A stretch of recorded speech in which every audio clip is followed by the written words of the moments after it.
vedare tinokuchingamidzai zvekare kune chimwe chirongwa pano paZim Confessions. Pane rimwe voice note iro randakatumidzirwa richibva kuna vahanzvadzi vedu, I think ivo vanobva kuNigeria or so vakabva vati ndinge ndichizovapostera nyaya yavo. So iyi ndo translation yevoice note iroro ravakanditumidzira vachitaura zvavo nechirungu. Then message yavakanditumidzira iyo inoti: makadii zvenyu mukoma Shi, maswera sei? Ininiwo ndine nyaya yangu yandiri kuda kuti munge muchizondipostera. Yangu handizivi kuti iconfession here kana kuti idambudziko, but ndiri kuda kuti munge muchizopublishawo nyaya yangu kuitirawo kuti vateereri venyu vange vachizivawo zviri kuitika kwandiri. Inini chirungu changu mukoma handinyatsokugona chirungu, ndiri munhu anotaurawo French, but ndichazama nepose pandinogona napo kuti ndinge ndichizotaurawo nyaya yangu muchirungu kuitira kuti vateereri venyu vange vachizonzwisisa.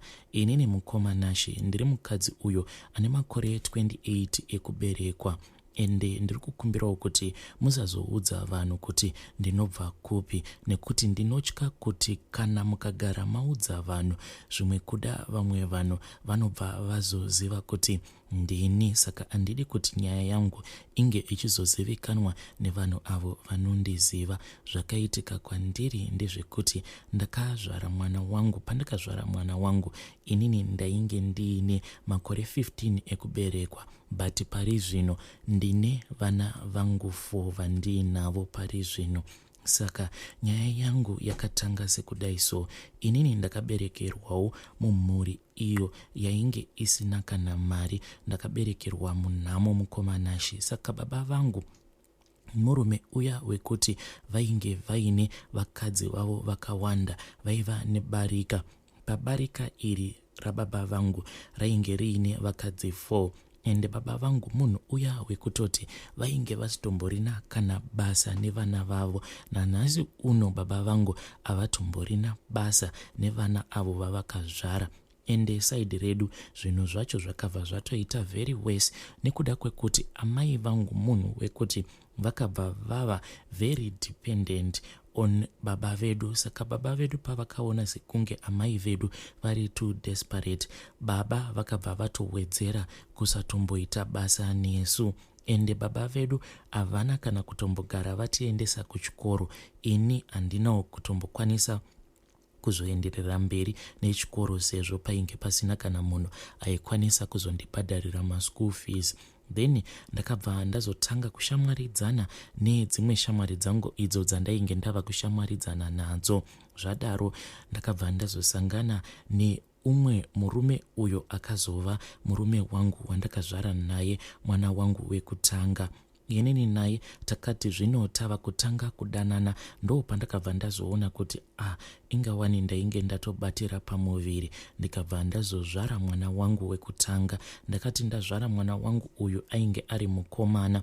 Then vabereki veboyfriend yangu vakabva vati ivo zvainge zvisina kukodzera kuti mwana wavo ange achizoroorana neni nekuda kwebackground yangu. Vakabva vati because inini ndakazvarirwa mumhuri yainge iine barika, vainge vasingadi kuti mwana wavo ange achizoroora musikana anobva mumhuri ine barika. Zvinhu izvi zvakandirwadza, but painge pasina kana zvekuita. For that reason takabva tazomanikidzwa kuti tinge tichizoita break up. Inini ndakabva ndazongoramba ndongoenderera mberi neupenyu hwangu. Zvakatanga kuitika ndezvekuti ndakabva ndazotanga kutravela between cities kuitirawo kuti ndinge ndichizamawo kuenderera mberi neupenyu. Ndakati ndava muguta guru remunyika medu ndo pandakabva ndazotanga kushamwaridzana nedzimwe shamwari idzo dzainge dzisina kunaka. Shamwari idzi dzisina kunaka dzandainge ndava kushamwaridzana nadzo ndo dzakabva dzazondiintroducer kuti ndinge ndichizoita zvinhu izvozvo zveprostitution. But mukoma panguva yacho iyoyo pandakatanga kuita zvinhu izvi zvekuzvitengesa muviri wangu, ndakabva ndangoti it is okay.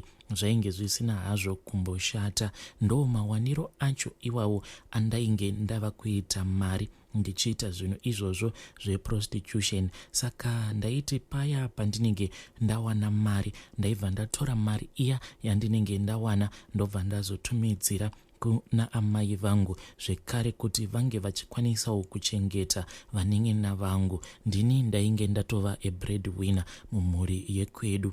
Then ndo pandakabva ndazosangana neumwe mukana uyu wakabva wazoita kuti ndikwanisewo kuenda kunyika inonzi Saudi Arabia.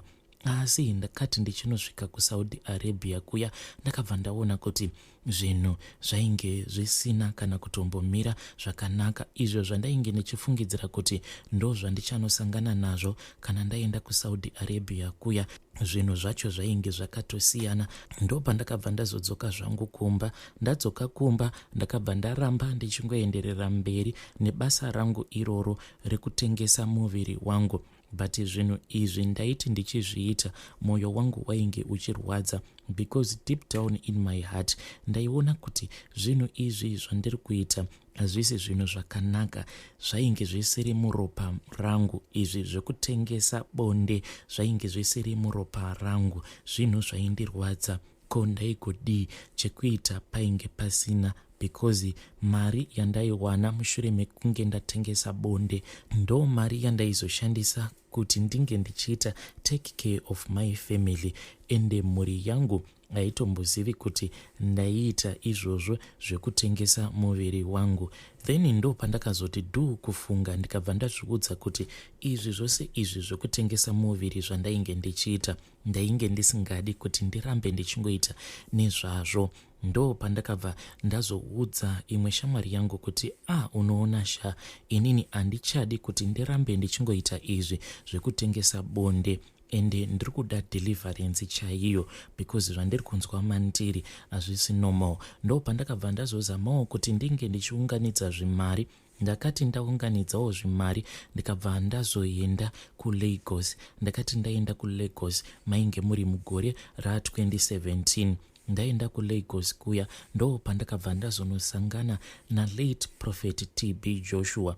Ndakasvikako, it was on a Sunday, ndokubva ndapindawo muservice muya. Ndo pavakabva vazotanga kunamatira vanhu Prophet. Vakati vachinamatira vanhu kudaro, inini ndo pandakabva ndazotanga kumanifesta. Ende ndakati ndichimanifesta kudaro, zvinhu zvakawanda zvakabva zvazotanga kuitika kwandiri.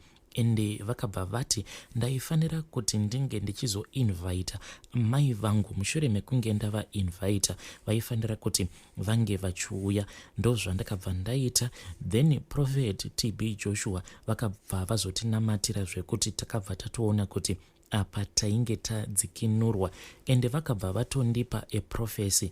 Vakati vachindipa that prophecy vakabva vati, iwewe ndiri kuona kuti une matattoos akawandisa pamuviri wako wose, ende matattoos ose awa auinawo. Ndiri kuona kuti vanhurume vemuno muAfrica kuti vange vachikwanisa kukuroora nekuda kwematattoos ose awa auinawo zvinokwanisa kuzovaremera, nekuti munhurume chaachatanga kufunga ndechekuti kana ndikagara ndatora mukadzi uyu ane matattoo akawandisa kudai pamuviri wake, ko amai vangu vanokwanisa here kuzogamuchira mukadzi uyu kuti ange achizova muroora wavo? Ndiri kuona kuti marriage ichakunetsa iwewe. But Prophet TB Joshua vakabva vazoprofesaya over my life. Vakabva vati ndaona Mwari vakudzikinura, ende ndaona kuti uchatopinda mumarriage ende uchatokwanisawo kutoita vana vako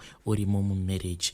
But inini ndainge ndisimbori sure neprofesi iyoyo yavainge vandipa, ende vakabva vatondipa $2,000 kuti ndinge ndichizostata business. Ndakati ndapiwa $2,000 iyoyo naProphet TB Joshua ndokubva ndazodzokera kuvillage uko kwainge kuchigara amai vangu.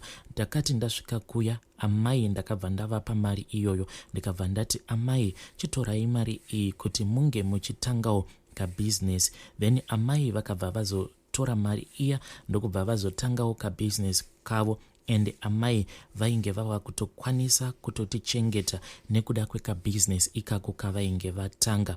But out of nowhere kabusiness kaya kakabva kazongobroka, ende kabusiness kaamai vangu kabroka zvakabva zvazondimanikidza kuti inini ndinge ndichidzokera kumabasa angu aya andainge ndichiita ekutengesa muviri wangu. Ende panguva yacho iyoyo ndakabva ndakanganwa profesi yose iyo yandainge ndapiwa nathe late prophet TB Joshua, because panguva yacho iyoyo ndainge ndichiona kuti there was no hope for me at all than to go back onto the street. Kunyange zvangu ndainge ndisingazvifariri izvi zvekutengesa muviri, but there was no hope for me anymore.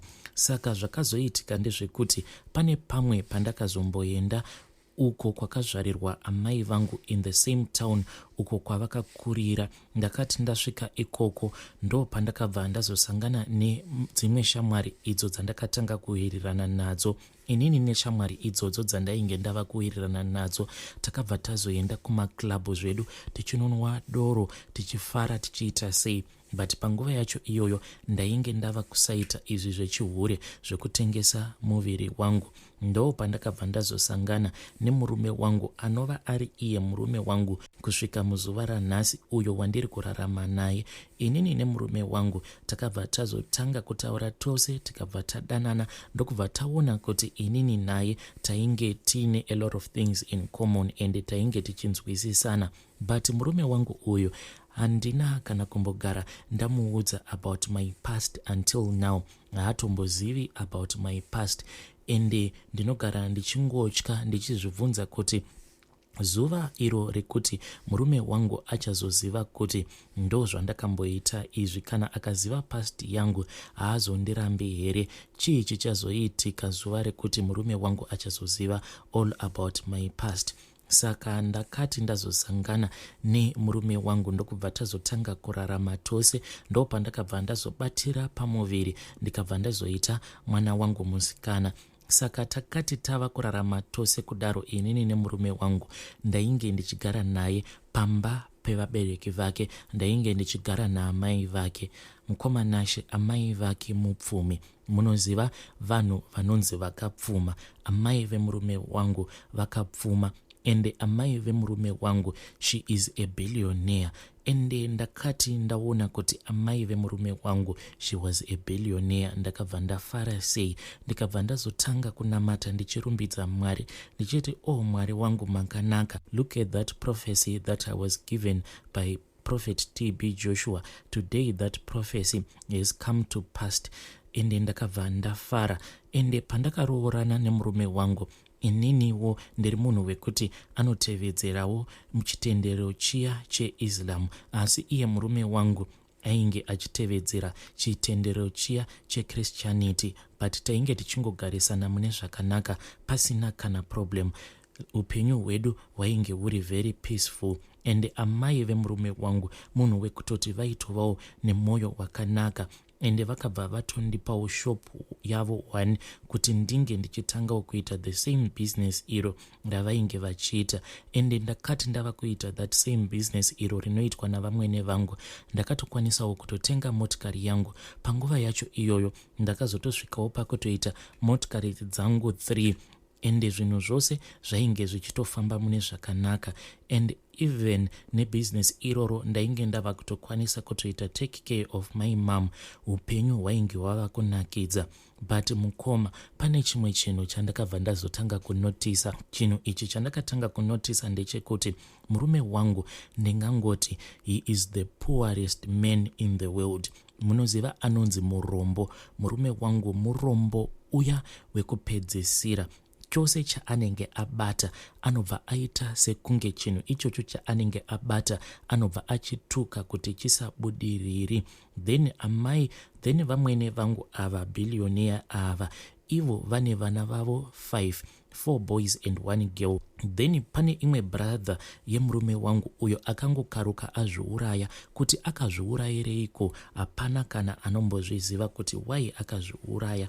So all of my husband brothers vose varombo vaya vekupedzisira, asi amai vavo she is a billionaire. Ende chose chavanenge vabata ungatoti zvimwe kuda maoko avo akatukwa. I mean each and everything chavanobata hapana kana chinobudirira kana vakangogara vabata business iroro rinobva ratobroka. They have tried, nekuti vamwene vangu munhu wekuti kana vakakupa million vanotombopa vana vavo millions and millions ekuti vange vachitanga mabusinesses, but mabusinesses acho ose anobroka kusara pasina kana chinhu.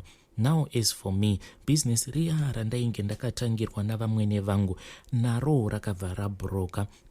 Nothing is working for me and my husband takabva tazobva pamba pavamwene vangu ivavo. Now we are staying in another city. Tiri kugara kumba kwagogo vemurume wangu, ende iye murume wangu anombozama but hapana kana chiri kumbobudirira muupenyu, but yet amai vake, she is a billionaire. Then recently pane imwe brother yemurume wangu akabva azongoita accident, and accident iyoyo yainge isina kana kumbomira mune zvakanaka because akatopotsa atofa ndekuda kweaccident iyoyo. So brother Nashi, I don't know kuti zviri kumboitika zviiko zviri kumboitika. Kazi vamwene vangu, kazi pane zvavakaita here vana vavo kuti vasabudirira? Zvinoitika here kuti iwewe unova a billionaire yet vana vako vari varombo kudai, vana vako vachiita kustragula nekuda kwekuti inini nemurume wangu tinotombostragula zvekuti tinoshaya kana mari yekuti tinge tichichengeta vana vatakazvara, kushaya mari chaiyo yekuti tinge tichitenga chikafu chekudya. We are very poor. Saka as for now, I am no longer living with my husband. Atina hedu kurambana, but chiri kuita kuti ndisakwanisa kugara nemurume wangu inhau yekuti ndiri kuzamawo kuti ndinge ndichingohaselawo kuti ndikwanise kungofidha vana vangu, nekuti ndinoona kuti murume wangu neurombo hwake hwose husingaperi haakwanise kuti ange achichengeta vana vangu. Mukoma, I need help yangu handizivi kuti iconfession here kana kuti chii. Ndatovaoneka nguva ndichingoteerera maconfessions enyu.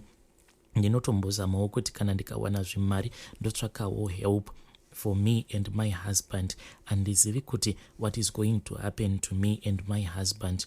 Ende tiri vanhu vekuti tinongogara tiri munzara, especially vana vangu. Kana ndikavatarisa I cry a lot because handidi kuti vana vangu vange vachizodropa out of school. Please post my story brother Nashi. Hey vidare, ndo message yandakatumidzirwa iyo ichibva kuna vahanzvanzi vedu. I think vanobva kumasaidi ekunigeria ikoko. Hey, zvakangoma hazvo vedu we. Asi chiko chiri kumboitika panyaya iyi kuti vamwene ndi billionaire asi vakakupa million kuti utange business, hanzi vanombopa vana vavo millions kuti tangai mabusinesses, then mabusinesses aya hakuna kwaanosvika, zvinobva zvangobroka. Mana billion, if you are a billionaire unenge uine mari, but why vana vavo vari kutambudzika kudai?